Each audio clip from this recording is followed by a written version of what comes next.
বাবা আর ছেলে দুজনেই খেতে বসেছে। খেয়ে বলুক কিরকম হয়েছে।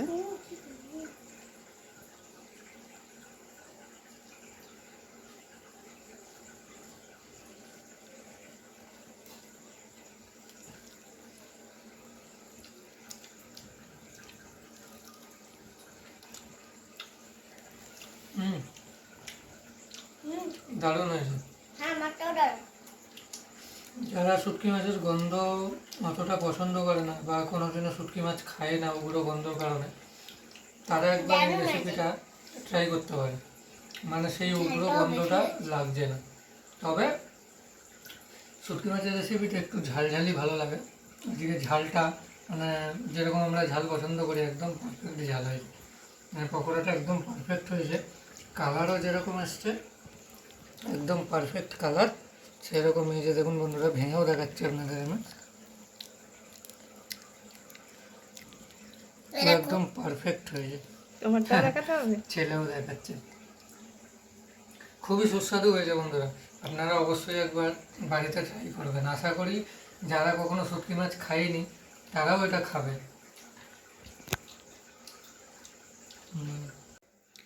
আমি একটি কাঁচির সাহায্যে মাছগুলোকে এভাবে কেটে নেব। মাছের যেই মাথার অংশটা এটাকে আমি এরকমভাবে কেটে বাদ দিয়ে দেব। আর এই যে পাখনাগুলো এগুলোকে আমি এইভাবে ছাড়াবো। কাঁচি দিয়ে কিন্তু এগুলো কাটতে বেশি সুবিধে আমার মনে হয়, তাই আমি কাঁচি দিয়েই কেটে দেখাচ্ছি। এই যে লেজের অংশটা এবার আমি এটাকে এভাবে বাদ দিয়ে দেব।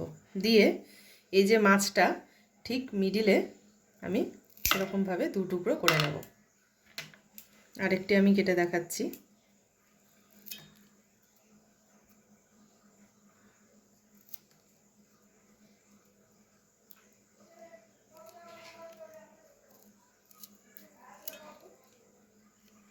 আপনারা চাইলে বটি দিয়েও ছাড়াতে পারেন, কিন্তু কাঁচি দিয়ে যেন আমার মনে হয় বেশি সুবিধে হয়। এবার আমার সব মাছগুলো কাটা হয়ে গেছে। এবার আমি এই মাছগুলোকে একটি বড় পাত্রে নিয়েছি। নিয়ে আমি এরকম ইলেকট্রিক কেটেলে একটু জল গরম করে নিয়ে এগুলোকে 5 থেকে 7 মিনিট এরকমভাবে ভিজিয়ে রেখে দেব। তাতে করে কি হবে, আমার মাছগুলো ছাড়াতে সুবিধে হবে, মাছগুলো নরম হয়ে যাবে আর ভেতরে যে কাঁটাটা থাকে সেটাকে কিন্তু আমি বাদ দিয়ে দেব। আমার মাছগুলো খুব ভালোভাবে ধোয়া হয়ে গেছে। দেখুন আমি কিন্তু 2-3 বার গরম জলে এটাকে আরও ভালোভাবে ধুয়ে নিয়েছি, কারণ মাছের মধ্যে কিন্তু একটু বালি বালি ভাব থাকে। এবারে আমি মাছগুলোকে ছাড়িয়ে নিচ্ছি। ঠিক এইভাবে মাঝখানে এই যে কাঁটাটা এটাকে আমাদের বাদ দিয়ে দিতে হবে।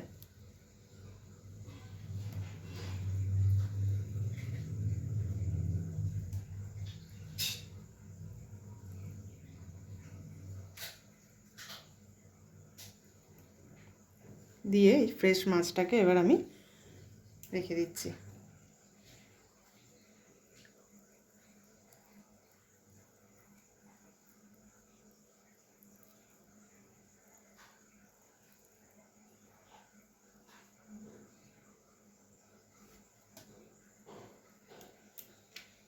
এভাবে আমি পুরো সব মাছগুলোকে ছাড়িয়ে নিচ্ছি। আমার মাছগুলো সব কাটা ছাড়ানো হয়ে গেছে, এই দেখুন। এবার আমি একটি চপার ছুরির মাধ্যমে এই মাছগুলোকে আরেকটু মিহিভাবে কেটে নিচ্ছি।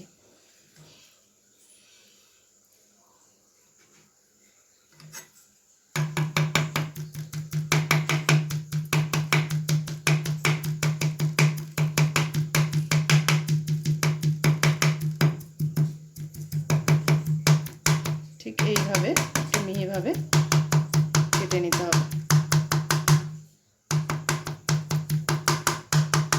তাতে করে মাছগুলো ম্যারিনেট করার সময় খুব ভালোভাবে ম্যারিনেশনটা হবে।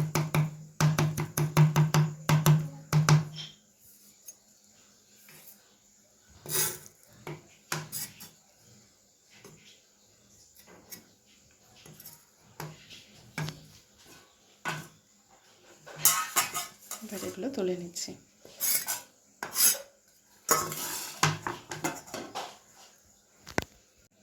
চপার ছুরির মাধ্যমে কেটে নেওয়ার পর মাছগুলো ঠিক এরকম হয়েছে দেখতে। নমস্কার বন্ধুরা, মৌপিয়ার রান্নাঘরে সকলকে স্বাগত। আমার আজকের রেসিপি লোটে শুটকির ফিশ বল অথবা ফিশ পকোড়া, আপনারা দুটোই বলতে পারেন। লোটে শুটকি তো আমরা অনেকভাবেই খেয়েছি, কিন্তু আমি এরকমভাবে একটু করার চেষ্টা করেছি। আপনারা অবশ্যই বাড়িতে একবার এরকমভাবে ট্রাই করবেন, আশা রাখছি আপনাদের খুবই ভালো লাগবে। শুটকি মাছের ফিশ বল বানানোর জন্য আমার যে যে উপকরণগুলো লাগছে চলুন একবার সেগুলো দিই এবং দেখে নিই। পেঁয়াজ, এখানে আমি দুটো বড় সাইজের পেঁয়াজ কুচিয়ে নিয়েছি।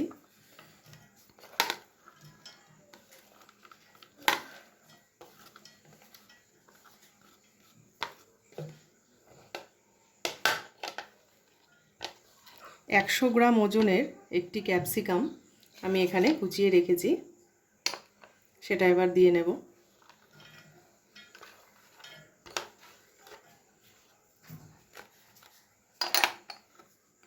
পঁচিশ গ্রাম আদা এখানে আমি এরকমভাবে কুচিয়ে রেখেছি। দুটো ছোট সাইজের রসুন আমি কুচিয়ে নিয়েছি।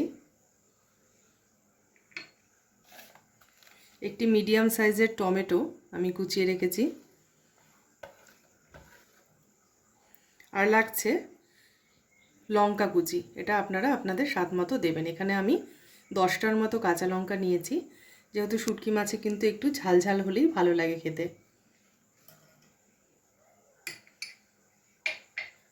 ধনেপাতা কুচি,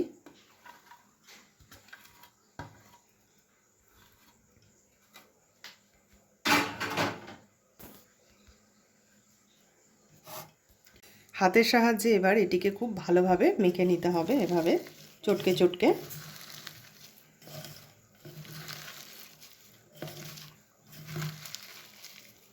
আমি কিন্তু সবজির পরিমাণটা এতে একটু বেশিই দিয়েছি। যারা আপনারা এই মাছের গন্ধ ঠিক পছন্দ করেন না, তারা এই উপায়ে একবার বাড়িতে অবশ্যই ট্রাই করবেন। এতে কিন্তু আপনারা ঠিক মাছের যে শুটকি মাছের যে গন্ধটা হয় সেটি কিন্তু উগ্র গন্ধটা কিন্তু বেশি পরিমাণে পাবেন না, আর এটা কিন্তু খেতেও ভীষণ সুস্বাদু হয়। বাদবাকি যে উপকরণগুলো লাগছে আমাদের, এবারে সেগুলো দিয়ে নেব। বেসন 1 বাটির মতো, কর্নফ্লাওয়ার ছোট বাটির 1 বাটির মতো, আর এটাকে একটু টাইট করার জন্য আমি সামান্য ময়দা দিয়ে নেব এতে। স্বাদ মতো নুন, হলুদ, কাশ্মীরি লঙ্কার গুঁড়ো, জিরের গুঁড়ো, এগুলো আমি ভাজা করেই ঘরে রেখে দিই। জিরে এবং ধনে হালকা কড়াইতে নেড়ে নিয়ে আমি এরকম ভাজা মিক্স করে নিয়েছি। জিরের গুঁড়ো এটা, জিরের থেকে ধনেটা ঠিক পরিমাণে একটু কম হবে। জিরে যতটা নেবেন ধনের পরিমাণটা ঠিক তার থেকে একটু কম হবে ধনের গুঁড়ো। এবারে এগুলোকে খুব ভালোভাবে মেখে নিতে হবে।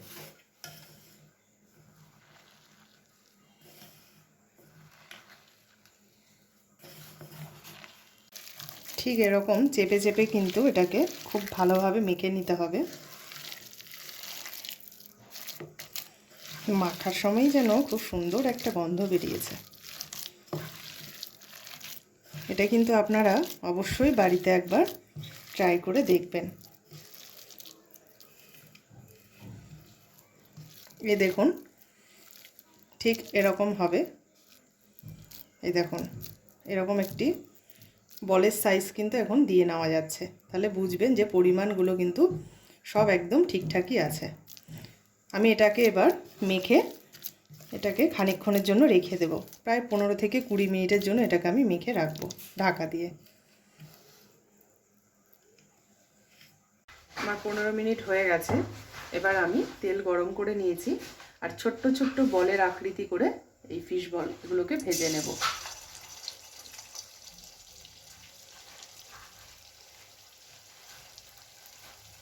গ্যাস আমি একদম লো আঁচে রেখেছি, তাহলে ভেতরটা খুব ভালোভাবে ভাজা হবে।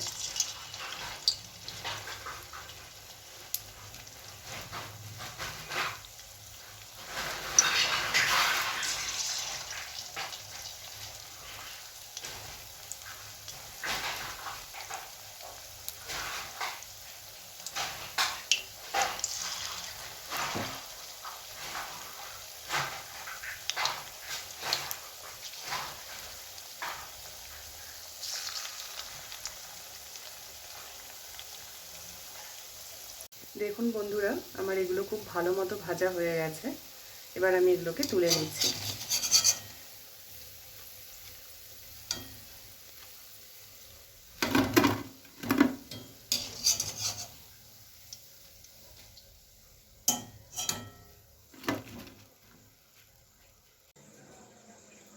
আমি আজকে গরম ভাতে ডাল, শুকনো লঙ্কা দিয়ে আলু ভাতে মাখা, গন্ধ লেবু, আর তার সঙ্গে আমি যেটা তৈরি করে নিয়েছি লোটে মাছের ফিশ বল, এটার সঙ্গে আজকে আমি পরিবেশন করছি। এরকমই নতুনত্ব ভিডিও পেতে প্লিজ আমার চ্যানেলটিকে সকলে সাবস্ক্রাইব করবেন। আর আমার এই শুটকি মাছের ফিশ বল রেসিপিটি যদি আপনাদের পছন্দ হয়ে থাকে তাহলে আমার ভিডিওটিতে একটি লাইক দেবেন। সকলে ভালো থাকবেন, পরিবারের সকলকে ভালো রাখবেন। ধন্যবাদ।